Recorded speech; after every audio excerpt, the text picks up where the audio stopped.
नमस्कार, times of Swaraj में आप सबों का स्वागत है और मैं हूं संतोष सिंह। और आज हम टाइम्स ऑफ स्वराज में चर्चा कर रहे हैं कि शिक्षा विभाग में जो इतनी बीमारी है, फर्जी बहाली, फर्जी वेतन निकासी, स्टाफ का गुंडागर्दी, मोनोपोली, ये सब जो चल रहा है ना, उसके पीछे वजह ये है कि उसकी व्यवस्था बहुत सेंट्रलाइज कर दिया, स्वायत्त संस्था की तरह। शिक्षा है, इसको थोड़ा स्वायत्तता दी जाए, सब व्यवस्था, इसका एस्टेब्लिशमेंट अलग कर दिया गया, नीचे से लेके ऊपर तक पटना से कंट्रोल हो रहा है। लेकिन मेरा अनुभव ये है कि इसको पूरी तौर पर ब्यूरोक्रेसी के अधीन कर देना चाहिए इस शिक्षा विभाग को। अगर शिक्षा विभाग का कह सकते हैं कि अगर बदलाव करना है तो ब्यूरोक्रेसी का अधीन कर देना चाहिए। और ब्यूरोक्रेसी का अधीन करने के पीछे जो मेरा अनुभव है, हम 2-3 जिलों में देख रहे हैं जो समस्याएं आ रही हैं। हालांकि एस सिद्धार्थ ने बहुत सारी चीज़ें, उन्होंने नीतिगत निर्णय के तौर पर डीडीसी को पूरे जिले का प्रभार उन्होंने दे दिया। आरडीडी जो कमिश्नरी लेवल पर जो शिक्षा विभाग के अधिकारी होते थे, कई प्रमंडल में तो वो सीनियर डिप्टी कलेक्टर को उसने बना दिया है। और वैसे भी जब से बीपीएससी में बीडीओ और सीओ डिप्टी कलेक्टर बनना, जब उन्हें उनका वो उस पद से मुक्त कर दिया गया है, तो फिर ये विभाग डिप्टी कलेक्टर को देना चाहिए। तो एकदम स्वास्थ्य विभाग भी दे दे तो बढ़िया है, कंट्रोल रहेगा। क्योंकि यहाँ मतलब डीएम के कहने के बावजूद भी आप देखिए ना, प्रखंड शिक्षा पदाधिकारी बेगूसराय के तेघरा का कहता है कि डीएम घूसखोर है।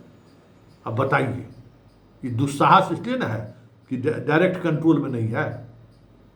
ये तो सब हीरोपनी बाहर कर देता, 1 मिनट में उसकी हीरोपनी बाहर हो जाएगी, लेकिन डायरेक्ट कंट्रोल में नहीं है। इतना जो फर्जी बहाली हुआ है, और फर्जी बहाली में अब डॉक्यूमेंट्स ले, समस्तीपुर में जांच चल रहा है, डॉक्यूमेंट्स ही नहीं देता है, टहला रहा है।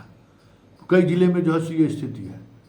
अभी जो सिद्धार्थ आते आते जो जांच का आदेश दिया कि भाई सबमर्सिबल में, फैब्रिक वाला बिल्डिंग बनाने में, पुस्तक खरीदारी में, बैग खरीदारी में जो गड़बड़ी हुई है, चौहरदीवाली बनाने में, बेंच डेस्क बनाने में जो बिना काम किए हुए पेमेंट करके जो भुगतान ले लिया है, काम नहीं किया है, उसकी जांच के लिए डीडीसी की अध्यक्षता में प्रखंड विकास पदाधिकारी एक टीम बनाया गया। मुजफ्फरपुर में टीम बनी।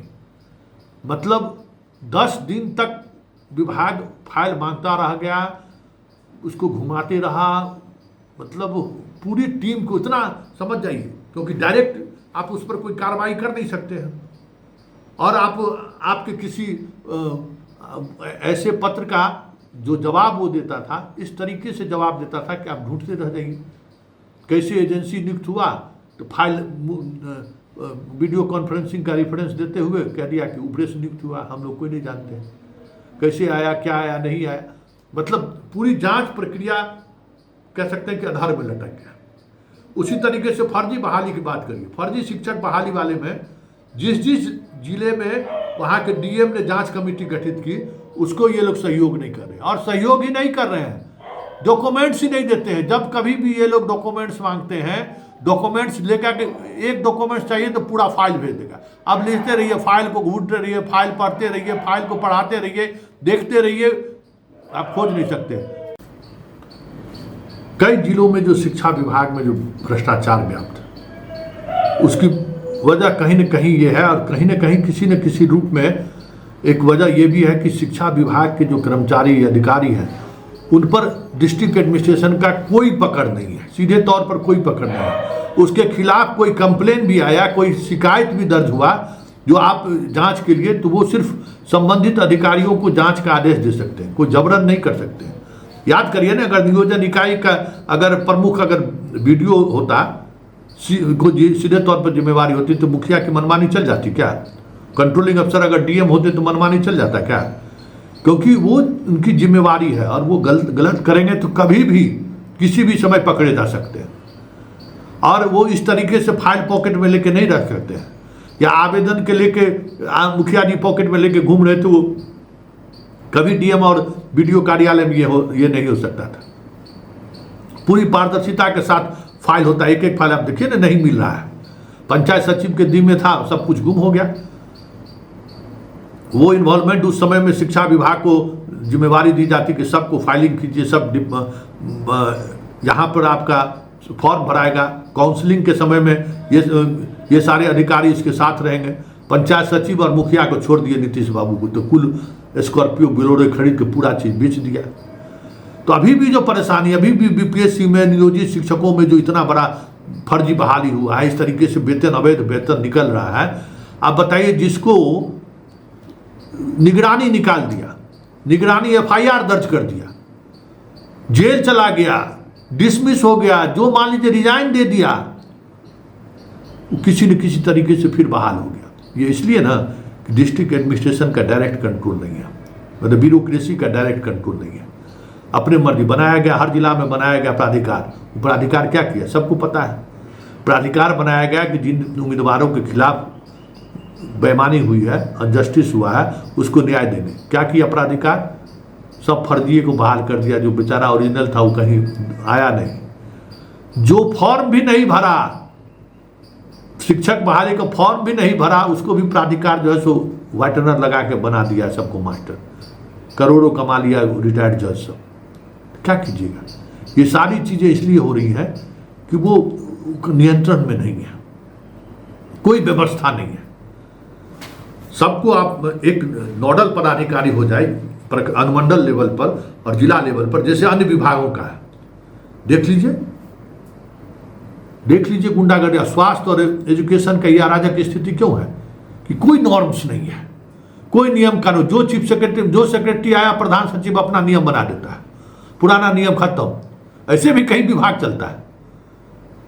कोई भी पीडब्ल्यूडी कोड से जो है इंजीनियरिंग डिपार्टमेंट चलता है। कोई किसी सेक्रेटरी का मजाल है पीडब्ल्यूडी कोड बदल देगा वो? इंजीनियर का जो अपना काम करने का तरीका है, जो टेंडर का प्रक्रिया है, उस प्रक्रिया को बदल दे कोई सेक्रेटरी आके, जेल चले जाएगा। वही अराजकता है जहां संचालन का कोई नियमावली नहीं है। शिक्षा विभाग में खुद के पाठक आए, जितना निर्णय लिए सब निर्णय को लोग बदल दिया। अब फिर नया नया निर्णय ले रहे। अरे भाई, कोई बात है? कोई विभाग तो एक फॉर्मेट में चलेगा ना, कि फिर पता चला कि सिद्धार्थ बदल गए तो फिर तमाम चीजें बदल गई। तो ऐसे में नहीं होगा। एक नीतिगत निर्णय होना चाहिए कि इस विभाग को कैसे चलना है, और उस नीतिगत निर्णय से आप बाएं दाएं नहीं हो सकते। आधारभूत जो निर्णय है उसमें कोई बदलाव नहीं हो सकता। उसके लिए जितना मंथन करना है कर लीजिए।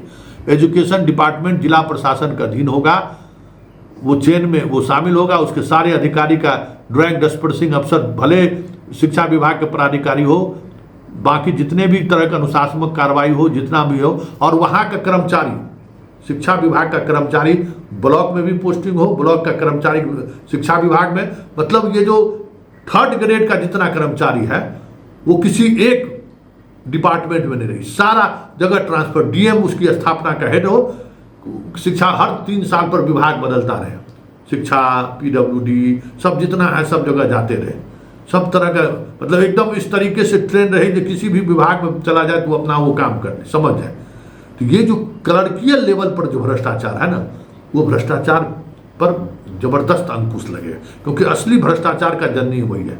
जैसे थाना का भ्रष्टाचार का जननी है थाना का मुंशी, ये बात समझ जाइए। डीएसपी ऑफिस का भ्रष्टाचार का जननी है रीडर। एसपी ऑफिस का भ्रष्टाचार का जननी है एसपी का रीडर, क्योंकि एसपी डीएसपी थानेदार बदलता रहता है, मुंशी रीडर सब वही रहता है। जैसे दूसरा अधिकारी आता है उसको पढ़ा के ग्रिप में ले लेता है। तो ये सारी ये पद जो है ना, वो एकदम जिला में जो है सो ट्रांसफरेबल है। बहुत सारा भ्रष्टाचार में कमी आ सकता है। और शिक्षा विभाग को तो एकदम पूरी तौर पर सिद्धार्थ जिस तरीके से लेकर आगे बढ़े हैं, हमें लगता है कि सीएम से बात करके इसके लिए कैबिनेट का डिसीजन लेना पड़े, या एक कह सकते हैं कि नियमावली को लेकर सरकार गजट जारी करे, शिक्षा विभाग को एकदम पूरी तौर पर जो है ना एडमिनिस्ट्रेशन का हिस्सा बना ले। हमें लगता है कि इससे बहुत बड़ा बदलाव हो सकता है।